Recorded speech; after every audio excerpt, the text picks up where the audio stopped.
Oxford Community Television News, I'm Elgin Nichols. And I'm Terry Stiles. In this week's local news, will Addison Township be getting a new hall? And could there be a new director for the Downtown Development Authority in the village?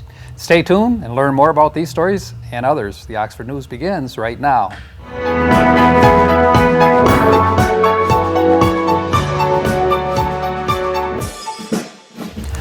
Oakland County deputies were dispatched to the 90 block of West Davison Lake Road on a complaint that a woman's credit card information was stolen and used by someone to charge over $500 in merchandise.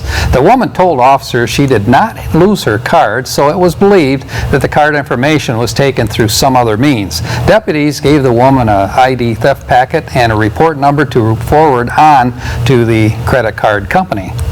Be on guard, everyone, because a 9mm handgun was reported stolen from a Mill Pond residence last week. The owner of the weapon told officers that he believes a friend may have taken it. And while the handgun belongs now to the National Stolen Gun Registry, the gun itself remains missing from the Oxford resident's home, and the case remains open. And local deputies were called to the 3500 block of Thomas Road in Oxford, where an apartment owner complained that someone entered his mailbox and stole a package. Only the empty package wrappings remained. In this case, if you observe someone suspicious within the Thomas Road area of Oxford, police are asking that you call them. Due to recent roof leaks and flooding issues inside the Addison Township Hall, a 5-0 vote by township officials authorized Township Supervisor Bruce Pearson to create specs for a new township building. The wish list will then be presented to an architect and legal counsel for review. If all goes well, the plan will then be sent back to the board for further discussion. While it's not legally necessary to get a feel for what the residents think, Pearson called for an informal vote at the last month's public annual meeting. Of the 35 residents present, 35 thought it would be a good idea and the new building would be justified. Due to good financial control, the township and board actually have money already in their general funds to finance the building. What's new with the Oxford Downtown Development Authority, DDA? Well, it now seems to be in a position to hire a DDA director, although part-time. The money should be in the proposed DDA budget for the 2014-15 year. First, the budget of $25,000 would have to be approved by the Oxford Village Council. Since July 2013, the DDA has been without a full-time director. Back in July of 2013, the DDA had 0 reserves. Village Council voted to eliminate the position in order to save money and ensure DDA's financial stability. During the fiscal year of 2013, the DDA had to rely on a transfer from the village's general fund in order to avoid ending with a deficit. Village manager Joe Young agreed to serve as acting interim DDA director until they could be back into the black. Joe has taken on the job with no additional pay, and it appears the DDA is beginning to make a financial comeback. While every other community wants to raise taxes for police and fire services, Addison Township will not. According to Township Supervisor Bruce Pearson, the renewing of the current millage rate on the upcoming August primary will do just fine for their police and fire departments. The existing police levy is 4.48 mils, and the fire department is operating nicely on a 0.75 mil. Supervisor Pearson gives kudos to the Fire Chief Jerry Morowski and Substation Commander Robert Brudvig, sorry if I messed that up, for keeping department costs down. As he stood on the flight deck of the USS Lexington in November of 1944, watching nearly 50 of his shipmates buried at sea, Joseph Ziekwich vowed that when he returned home, he would make sure that those victims of a Japanese kamikaze attack would never be forgotten. After the war and returning to Lake Orion, he spent years trying to raise funds to construct a monument. He finally raised enough money to build what is known as the Peacoat Monument, located at the Lake Orion Veterans Memorial, where an area is designated honoring those who made the supreme sacrifice. The monument consists of an empty chair with a traditional Navy peacoat draped over the back and a sailor cap resting on the seat.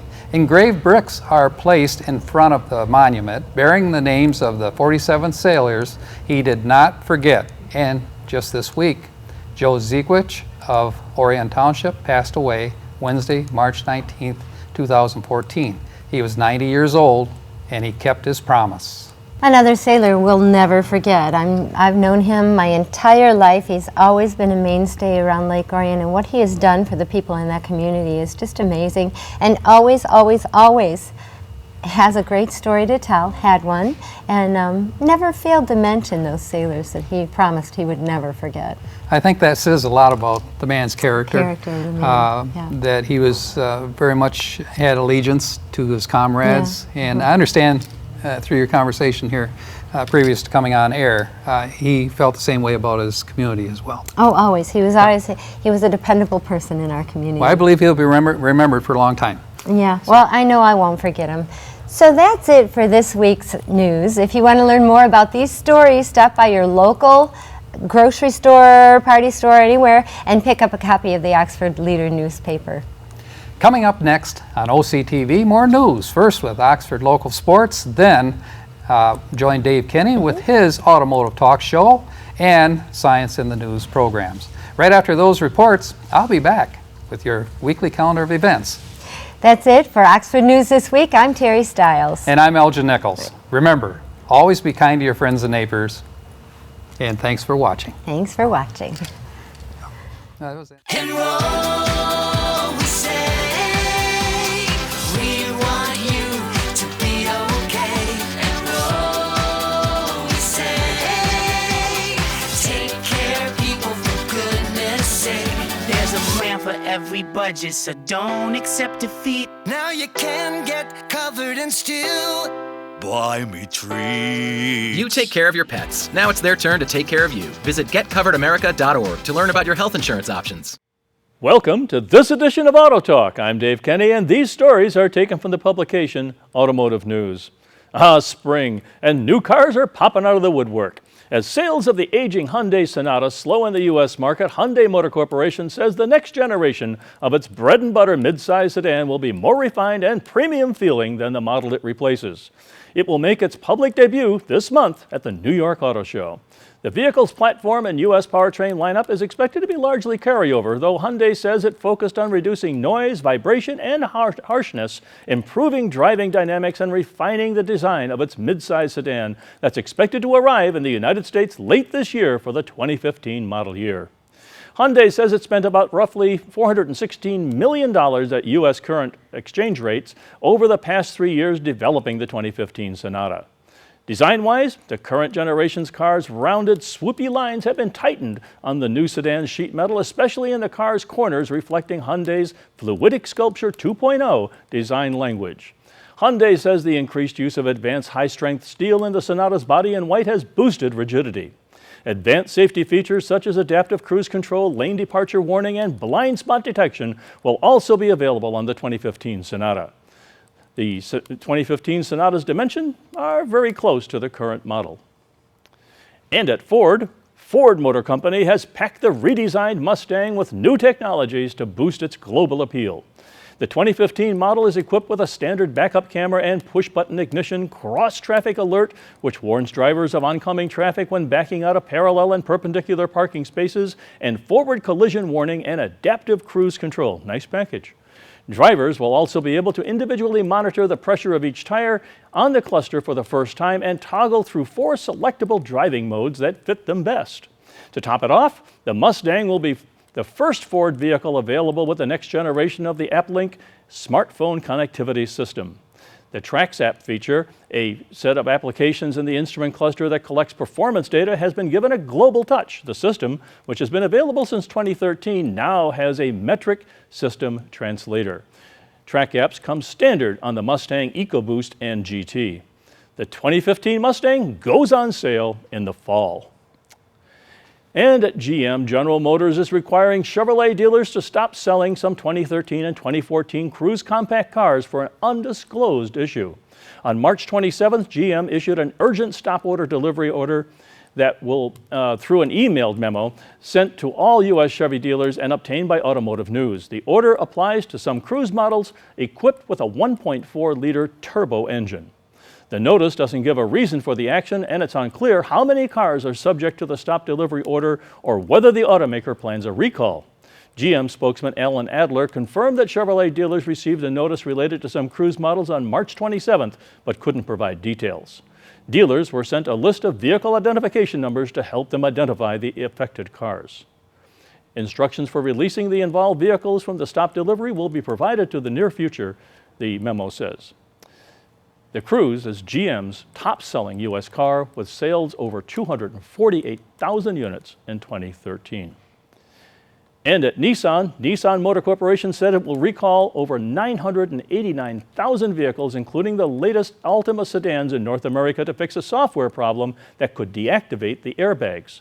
The software may incorrectly classify the passenger seat as empty when it is occupied by an adult. This may lead to a failure of the airbag to deploy during a crash and could increase the risk of injury to the passenger, according to the document. Nissan has received no report of accidents related to the problem, said Noriko Yoneyama, a company spokeswoman. The recall will only affect vehicles sold in the United States, Canada, and Mexico, she said.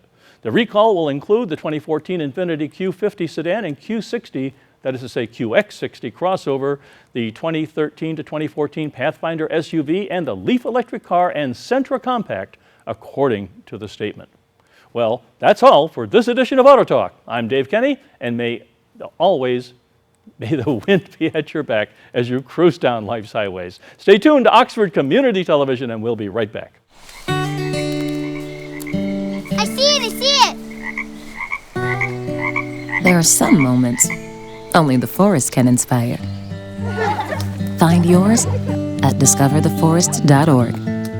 I'm John Oetjens, and welcome to the Oxford Wildcats School Update. The state of Michigan is now providing students in grades 5 through 12 the option to enroll in up to 2 online courses in place of their seated classes. Andrew Hulbert, the Executive Director of Virtual Learning, says this is important to providing a world-class education that challenges students to succeed in a global society. There are some guidelines, though, and they can be seen on the Oxford School website in the Virtual Academy section. We've had some special programs in place concerning reading during March. One of the unique ones is the Read to a Dog program at the Oxford Library. It sounds silly on the surface, but what it is designed to do is give confidence to young readers. We stopped by and talked to Kim Buren as young Brady Warman read to Charlie the therapy dog. Yes, every March we celebrate Read to a Dog Month, and we have certified therapy dogs come, and the different children sign up for times and they can read to the dog, and we find it's really enjoyable for the children because they're reading to somebody who's non-judgmental, and they get very excited about meeting the dog and sitting down and spending some time with the dog, and we just find it's a wonderful program all the way around. We have wonderful volunteers who bring their dogs, and we love having them in the library, and the children love reading to them. And this really helps build their confidence as they read to these dogs? Absolutely. It's great reading practice for the kids, and allows them to read where it doesn't matter. They're not getting graded on it. It's just for fun, and a great chance for them to practice their reading. That was Kim, Brady, and Charlie. Exciting times for Oxford Wildcats Business Professionals of America. For the first time ever, we had a student run for a state executive officer position. Hannah X, that's spelled E-X, was elected the BPA State Historian for 2014-15.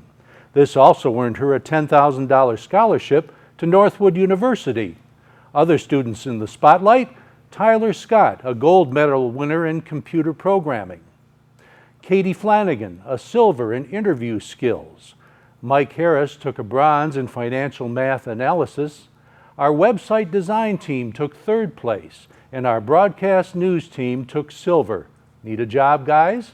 Congrats to all. We're proud of you. That's the Oxford Wildcats School News Update. I'm John Oetjens for Oxford Community Television. I'll see you next week. Stay tuned for sports. People think I'm trash, but they're wrong. Today I'm just an aluminum can, but one day I could be a stadium.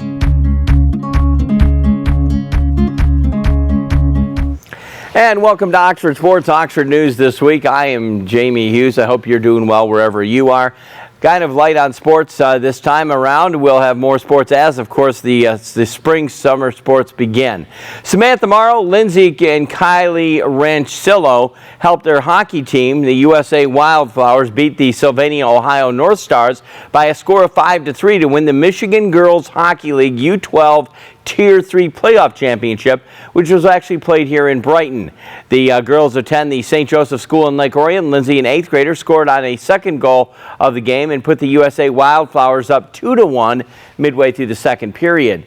Kylie, a 5th grader, scored for her 4th goal of the game early in the 3rd period, which actually ended up being the game-winning goal.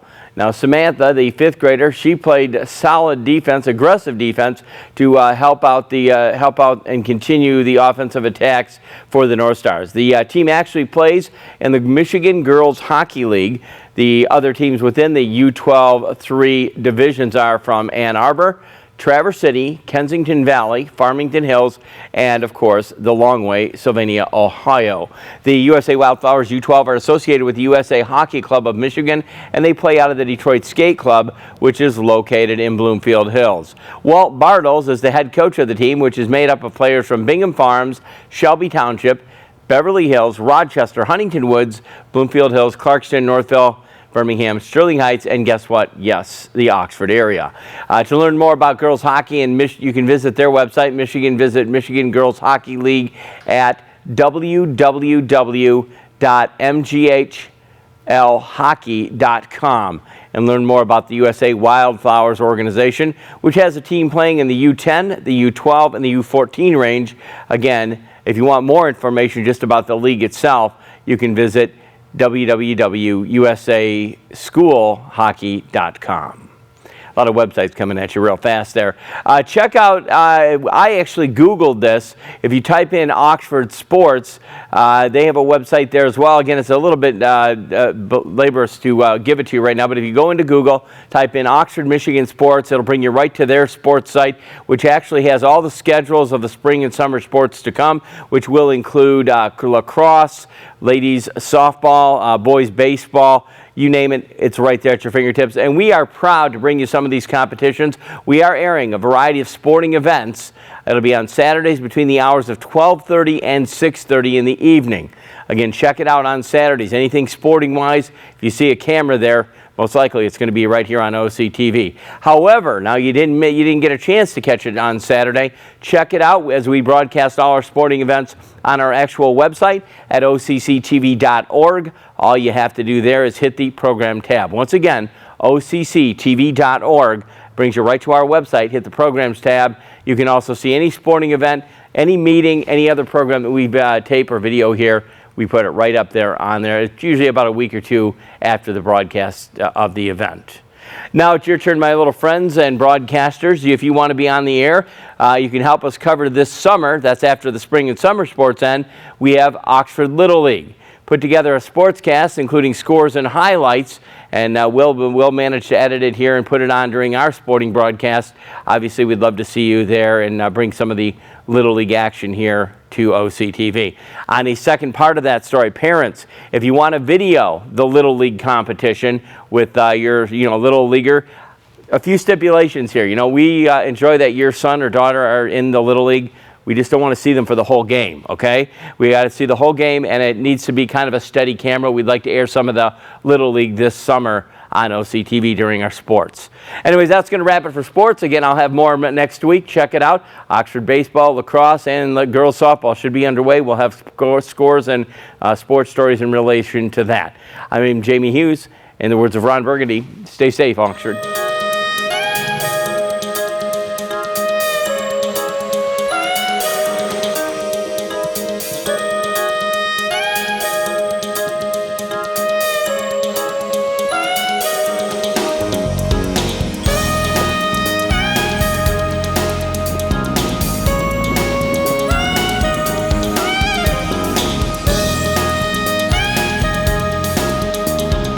Welcome to Science in the News. I'm Dave Kenny, and these stories are taken from the publication New Scientist. In our first story, agua, agua, shouted the crowd as the water gushed past the parched Colorado River Delta.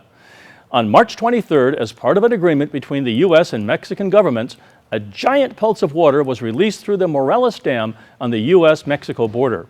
Over the next 8 weeks, 34.4 billion gallons will pour through the dam to rejuvenate the delta, followed by a lower flow for the next 3 years. It is the first time that water has ever been released into Mexico for environmental purposes. The delta needs it. The river hasn't flowed to the sea regularly since the 1960s when the dam was built. A huge team of scientists will monitor the outcome, watching eagerly as the delta springs back to life. Data coming from sensors placed in the riverbed will measure soil and water properties like temperature, salinity, and how fast groundwater recharges. The team will also be watching to see if the region's once teeming bird populations flock back to the stretches of open water.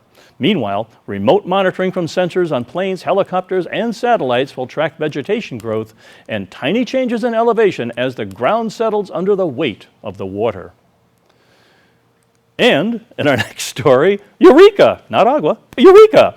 As, like Archimedes in his bath, crows know how to displace water, showing that Aesop's fable, The Crow and the Pitcher, isn't purely fictional. To see if New Caledonian crows can handle some of the basic principles of volume displacement, Sarah Gelbert at the University of Auckland in New Zealand and her colleagues placed scraps of meat just out of reach of the crow, floating in a series of tubes that were part filled with water. Objects potentially useful for bringing up the water level, like stones or heavy rubber erasers, were left nearby. The crows successfully figured out that the heavy and solid objects would help them get a treat faster. They also preferred to drop objects in tubes where they could access a reward more easily, picking out tubes with higher levels of water and choosing tubes of water over sand-filled ones. However, the crows failed at more challenging tasks that required an understanding of the effect of tube width or the ability to infer a hidden connection between two linked tubes. The crows displayed reasoning skills equivalent to an average 5 to 7-year-old human child, the researchers claim. Previously, Eurasian jays have shown some understanding of water displacement, as have chimpanzees and orangutans, but using similar experiments could assess and compare their skill levels. In the past, crows have showed off their smarts in many different ways by using tools, planning ahead to achieve a goal, and remembering human faces. And in space, a surprise monster may be lurking in our solar system. A newly discovered dwarf planet has grabbed the crown as the most distant known object in our solar system, and its orbit hints at a giant, unseen rocky world 10 times the mass of Earth and orbiting far beyond Pluto. The dwarf planet, for now dubbed 2012 VP-113 because it was spotted in images taken in November of 2012, is an interesting discovery in itself. Scott Shepard of the Carnegie Institution for Science in Washington, D.C. and his colleagues found that it is a lump of rock and ice 280 miles wide and lies 80 astronomical units from the Sun at its closest approach. 1 AU, or astronomical unit, is Earth's distance from the Sun. That's twice as far as the most famous dwarf planet, Pluto, which is 1,454 miles wide and also beats the previous record holder, a 620 miles wide planetoid called Sedna, discovered in 2003 with a closest approach of 76 astronomical units. Intriguingly, Shepard's team also found a strange alignment when they looked at the orbits of 2012 VP-113, Sedna, and 10 other objects that lie closer to the Sun. It was a big surprise to us, he says. One explanation for the alignment could be the tug of a rocky planet that is 10 times the mass of Earth that orbits the Sun at 250 astronomical units, the team calculates. And the search goes on. Well, that's it for this edition of Science in the News. I'm Dave Kenny. Stay tuned to Oxford Community Television, and we'll be right back. There's a shelter pet who wants to meet you. Meet one today. Visit theshelterpetproject.org. Adopt. Welcome to another segment of the news we call your weekly calendar of events, where we feature your weekly calendar of local Oxford and Addison community events, including charity special fundraisers and general community information. Now, if you or your organization would like help to get your message out to the public, contact us for detailed information at our studio phone number at 248-628-5255. 248-232-9658 or go to our website at occtv.org. Are you a senior 55 or older? Do you enjoy playing softball? Good. Oxford Township Parks and Recreation has a senior softball team that will soon start practice, and they would like you to join them. The team, sponsored by Health Quest of Oxford, and plays in the Northwest Parks and Recreation League. If interested, for more information, call Dan Sullivan at 248-628-1720. Thursdays, April 17th through June 5th, 8 p.m. to 9 p.m. at the Daniel Axford Elementary School Cafe, beginning ballroom dancing for adults 16 and over. Have fun and meet new people. Learn basic steps and timing for dances such as foxtrot, waltz, rumba, and swing. A partner is recommended, but not required. Cost per student is $106, less $10 if a resident of Oxford. For more information, contact Daniel Axford Elementary School personnel. Now, Thursday, April 17th, spaghetti supper sponsored by the Lakeville Cemetery Auxiliary. Servings at 5 p.m. and at 6 p.m. Adults $7, ages 5 through 12 is $3.50, and kids under 5, well, they're free. Takeouts available. For more information, call 248-628-3086 or 248-628-1828. Thursdays beginning April 24th from 5 to 6 p.m. at the Lakeville Elementary School. Give your child between the ages of 6 and 12 years of age the gift of manners, preparing for the future. The program is designed to teach your child skills in dining etiquette, self-esteem, polite conversational techniques, respect of others, and poise, posture, and much, much more. Cost is only $95, $10 less if you're an Oxford resident. For more information, call 248-628-6268. Meals on Wheels drivers are needed. Volunteer drivers are needed to deliver meals to the homebound seniors in Oxford and Addison communities. If you are a family or a church group, student, or retired individual, and you would like to help prepare food or make deliveries for this great community service, call 248-236-9260. If you enjoy folk music, then you will enjoy the folk ensemble at the Oxford Public Library, Pontiac Road, on Sunday, April 27th from 2 to 3 p.m. Enjoy an afternoon of folk music with a local group featuring the dulcimer, alto harp, accordion, bass guitar, and other instruments. That date again is April 27th, and for more information, call 248-628-3034. On another note, the Oxford Public Library will be hosting in December of 2014 the Traveling Smithsonian Institute exhibit, The Way We Worked. Our library director, Brian Cloutier, is looking for an experienced person or persons for guided tours through the Smithsonian Art exhibit. If you're interested, call 248-628-3034. If you have a local business, or if you are an individual or an organization wishing to show your support for our local Oxford school sports, music concerts, or any of the many programs broadcast from our TV station, you could become a sponsor or an underwriter of OCTV. A promotional television spot would be created along with recognition given to you by our sports announcers during the event. It's easy and it's inexpensive. For more information, contact our TV station manager, Bill Service, at 248-628-9658. Or you can send a message of interest to Bill's email address, manager@occtv.org. We at Oxford Community TV would like our television viewing public to learn more about your club or organization's special upcoming event or charity.